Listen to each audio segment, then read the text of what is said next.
Bonjour à tous. La paracha de Kitavo commence par les paroles suivantes. Vehaya, et voici, Kitavo el haaretz, lorsque tu viendras sur la terre, donc la terre d'Israël. Asher Hashem Elokecha noten lecha nachala, que l'Éternel ton Dieu te donne en héritage. Virishta, viashavtaba, tu en prendras possession et tu t'y installeras. Alors on va voir grâce aux paroles du Ben Ishraï, dans son livre Ben Ishraï de commentaires sur la paracha, qu'en fait, dans ce verset, sont cachées des choses extrêmement profondes. Le Ben Ishraï va nous rapporter les paroles de Rabbi Chaim Vital, l'élève du Harizal, dans le Sefer Alikoutim, et il va nous citer les paroles du prophète Zecharia, le prophète Zacharie, au chapitre 14, verset 9, où il est dit « Bayom ha'u iye Hashem echad ushmo echad ». Donc une parole qui est également reprise dans la tfila, dans la prière que nous récitons tous les jours. Et on nous dit Bayom ha'u, donc ce jour-là, on parle donc du moment où sera venu le Mashiach.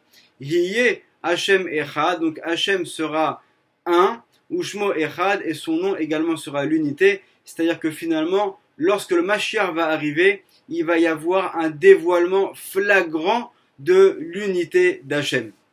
Mais selon les secrets de la Torah, alors ce verset, on peut également le comprendre à un autre niveau. Et lorsqu'on dit Bayom Ha'u Hiye, en fait le mot Hiye s'écrit Yud Ke, Yud Ke. Donc on a deux fois en fait le mot Yud Ke, les lettres Yud Ke. Tandis que le nom d'Hachem actuellement, comment est-ce qu'il s'écrit?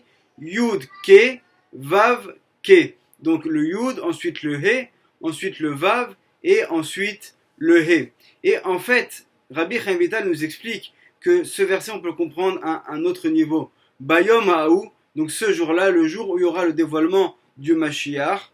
Hiye Yudke Vavke. En fait, Hiye Hashem, on pourrait le dire Hiye Yudke Vavke. C'est-à-dire que le nom d'Hachem, tel que nous le connaissons aujourd'hui, qui s'écrit Yud, ensuite He, ensuite Vav et ensuite He, va monter à un niveau supérieur. Il va dorénavant s'écrire Yud, ensuite He, ensuite Yud et ensuite He. En fait, si on analyse le nom d'Hachem selon les principes des secrets de la Torah, alors c'est tout à fait compréhensible. Parce que dans le nom d'Hachem tel qu'il s'écrit actuellement, le Yud et le He sont considérés un petit peu comme des parents. Le Yud comme un papa et le He comme une maman. Tandis que le Vav et le He seraient comme des enfants, un garçon et une fille.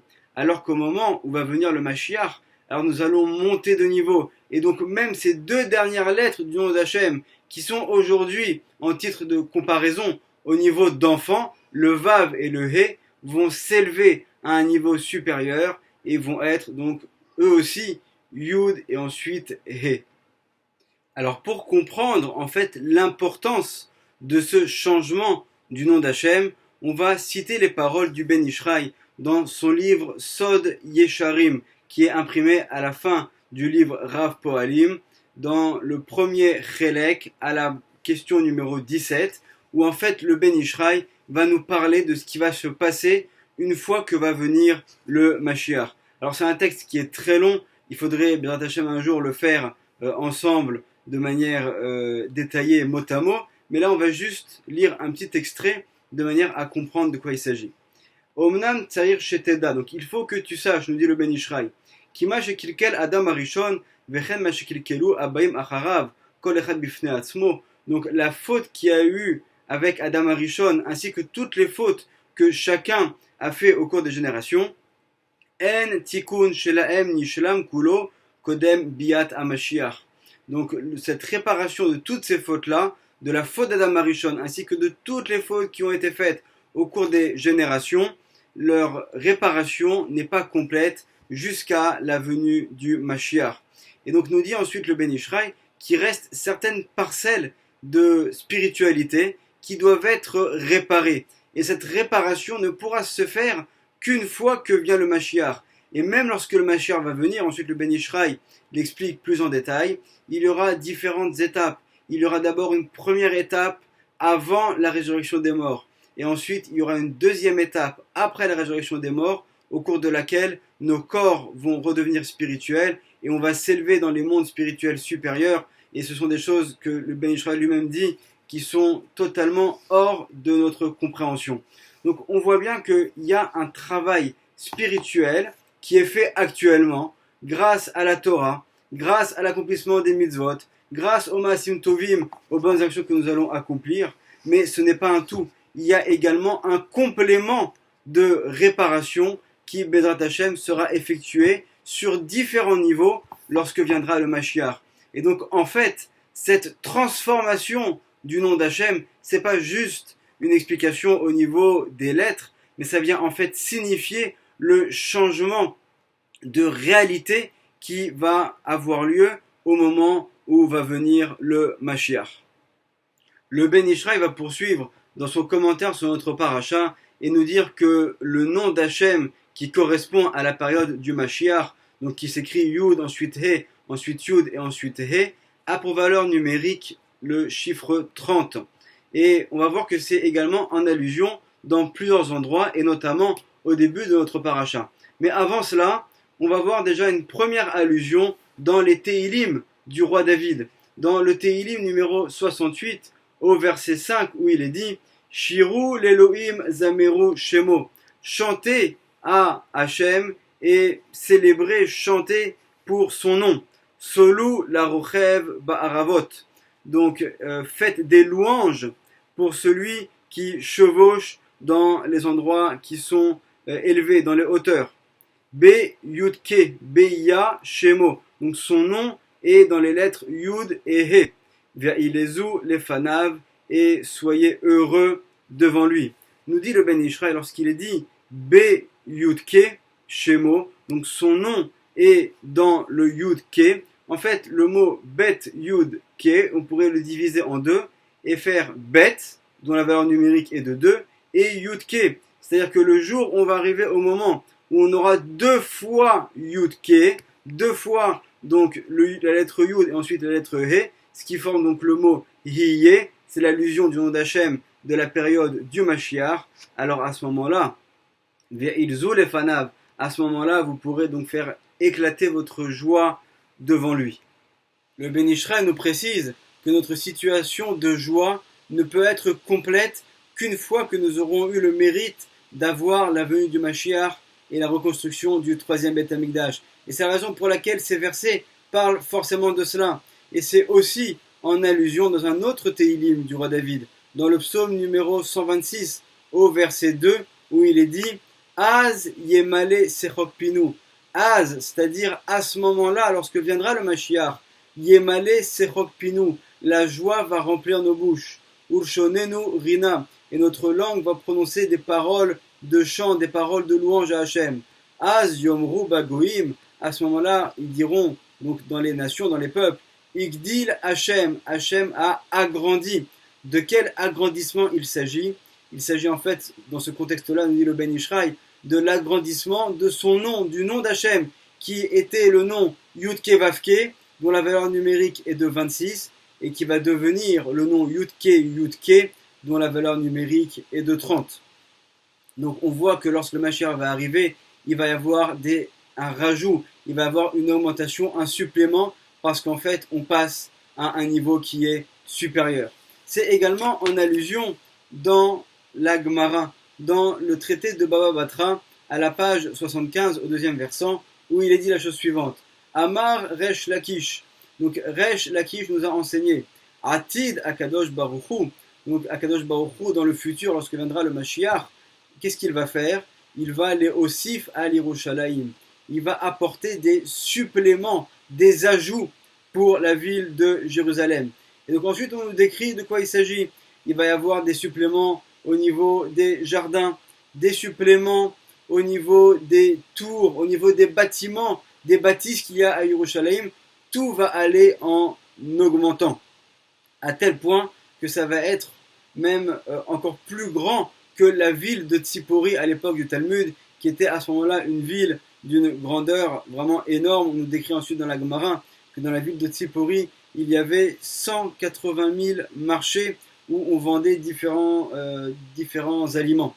Donc on voit que également, lorsque va venir le Mashiach, donc on a un supplément au niveau du nom d'Hachem, mais on a également aussi une conséquence au niveau de Eretz Israël, de la Terre Sainte, où on va également avoir dans Yerushalayim un agrandissement. Et tout cela, tout ce qu'on a dit jusqu'à maintenant, ce n'est qu'une introduction pour enfin expliquer les paroles du début de notre paracha. Donc si on reprend notre premier verset, il commence par le mot Vehaya. Le mot Vehaya s'écrit Vav, ensuite He, ensuite Yud et ensuite He. Et le Ben Ishraï nous fait remarquer, si on inverse le sens des lettres, on retrouve en fait le nom d'Hachem. Yud, ensuite He, ensuite Vav et ensuite He. Donc en fait, dans le premier mot de la paracha de Kitavo, se trouve en fait en allusion le nom d'Hachem, tel que nous le connaissons aujourd'hui, qui s'écrit Yudke, Vavke. Et lorsqu'on s'attarde sur le deuxième mot, Vehaya Kitavo, donc le mot qui s'écrit donc Kaf et Yud, la lettre Kaf a pour valeur numérique 20, la lettre Yud a pour valeur numérique 10, au total ça nous fait 30, et donc c'est en fait l'allusion au nom d'Hachem tel qu'il sera lorsqu'il viendra le Mashiach, et qui s'écrira Yud Ke, Yud Ke. Donc en fait, dans les deux premiers mots de notre paracha, il y a en allusion l'introduction que nous avons citée précédemment, c'est-à-dire que aujourd'hui nous connaissons le nom d'Hachem qui s'écrit Yud Ke Vav Ke, mais lorsqu'il viendra le Mashiach, il va y avoir une montée de niveau, un passage, et finalement ce nom va s'écrire Yud Ke, Yud Ke. Donc c'est en allusion d'une part dans le mot Vehaya, donc c'est le nom d'Hachem tel que nous le connaissons aujourd'hui, qui correspond en fait à l'application des mitzvot, qui sont des mitzvot matérielles et l'étude de la Torah telles qu'elles sont décrites dans la Torah elle-même. Et ensuite, nous allons passer, lorsqu'il viendra le Mashiach, à une autre réalité, à un niveau de mitzvot plus élevé. Et donc, c'est en allusion dans le mot qui, le deuxième mot de notre paracha. Et tout cela va être permis grâce à une étape qui va donc être préalable, qui va être le retour sur la terre d'Israël. Donc c'est la suite du verset. Donc ki tavo el haaretz, lorsque tu viendras sur la terre, asher Hashem Elokecha noten lecha nachala, que l'Éternel ton Dieu te donne en héritage. Donc il s'agit en fait de cette même terre qui avait été promise à Avraham, Yitzhak et Yaakov, sur laquelle a été construit le premier Beth Amikdash, puis le deuxième, et c'est sur cette terre-là que donc, nous allons venir nous installer. Et donc nous dit le Ben Ishraï, cette terre, il va falloir donc la conquérir. Donc ce que le Ben Ishraï écrit il y a plus de 100 ans, c'est ce que nous vivons aujourd'hui. D'ailleurs le Ben Ishraï l'écrit, c'est peut-être des paroles prophétiques de sa part. Il écrit très clairement Haaretz asher tirbeshu ota beyetrem. Cette terre que vous allez conquérir par vos mains, c'est vous qui allez prendre les armes et qui allez combattre pour obtenir cette terre. Vei atosefet. Et donc c'est finalement, il s'agit également de ce supplément auquel fait allusion Resh Lakish dans la Gemara. C'est-à-dire que là, de nouveau, ces paroles de la Gemara qui ont été écrites il y a plus de 2000 ans, nous dit le Ben Ishraï, en fait, c'est ce que nous vivons aujourd'hui, où nous voyons de quelle manière est-ce que Yerushalayim, mais au sens large, Eretz Israël, continue de se développer. Comment est-ce qu'à Yerushalayim, on construit des jardins, et on voit Baruch Hashem aujourd'hui à quel point est-ce que Israël est une terre qui était aride, et à quel point aujourd'hui elle est une terre qui est totalement fleurie. Il y a des jardins de partout aujourd'hui en Israël, du nord au sud. Et nous dit également la Gemara, il va y avoir des migdalim, il va y avoir des tours. On le voit aujourd'hui, il suffit d'aller dans toutes les villes d'Israël et on verra les tours qu'il y aura. Mais il y a également d'autres bâtisses de différents niveaux. Et on le voit aussi aujourd'hui, on peut se promener dans certaines villes et constater qu'on va avoir d'une part des grandes tours et d'autre part des bâtiments plus petits, plus anciens. Donc tout cela, toutes ces paroles du Ben Ishraï et ces paroles de la Gemara, c'est exactement ce que nous vivons aujourd'hui. Et donc c'est déjà un avant-goût du supplément de l'agrandissement qu'il va y avoir lorsque viendra le Mashiach. Virishta veyashav taba.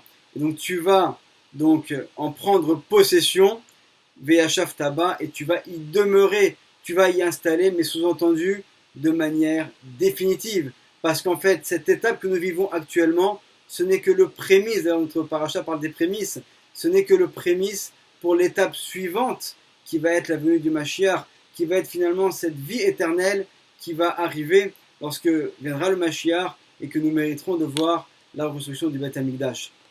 Donc finalement, on voit que dans les premiers versets de notre paracha, on comprend que ce qui nous attend, c'est une étape qui est à un niveau qui pour nous est vraiment largement au-dessus de notre compréhension. Mais tout cela se fait par étapes. Et actuellement, nous devons absolument réussir l'étape dans laquelle nous nous trouvons pour passer dans les meilleures conditions à l'étape qui va être l'étape suivante. Donc, Bezrat Hashem, à quelques jours maintenant de Rosh Hashanah et du moment des fêtes de Tishri, du moment du jugement, que nous puissions réussir à faire tchouva, que nous puissions réussir à accomplir la mission pour laquelle nous sommes venus dans ce monde, et grâce à cela, nous pourrons réussir à passer à l'étape supérieure avec la venue du Mashiach. Bimera, Beyamenu, Berachamim, Amen, Ve Amen, Shabbat Shalom.